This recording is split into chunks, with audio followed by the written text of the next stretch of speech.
Hello बच्चों, let's see this question. Question में कह रहा है the enthalpy of fusion of ice पर मोल।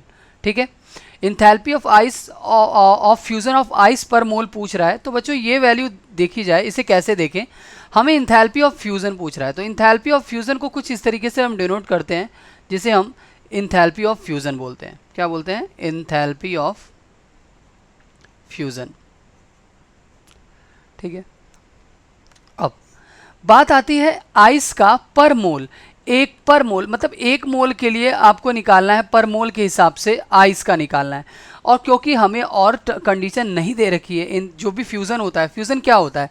जब भी आप किसी भी लिक्विड को आप किस में बदलते हो, सॉलिड को आप किसी गिवन टेम्परेचर पे, ठीक है, 0 डिग्री सेल्सियस पे जब सॉलिड किस में कन्वर्ट हो, सॉलिड लिक्विड में कन्वर्ट हो, तो उसे क्या बोलते हैं? इंथैल्पी ऑफ फ्यूजन बोलते हैं। ठीक है, और यहाँ पे टेम्परेचर की कंडीशन भी मेंशन नहीं की गई है, फिर भी हम लोग 0 डिग्री सेल्सियस मान के चलें पर मोल के लिए, तो ये एक एक्सपेरिमेंटल वैल्यू है, इसे कैलकुलेट किया जाता है एक्सपेरिमेंटली। ठीक है, और एक्सपेरिमेंटल वैल्यू होने के बावजूद इसकी वैल्यू निकाली जाती है।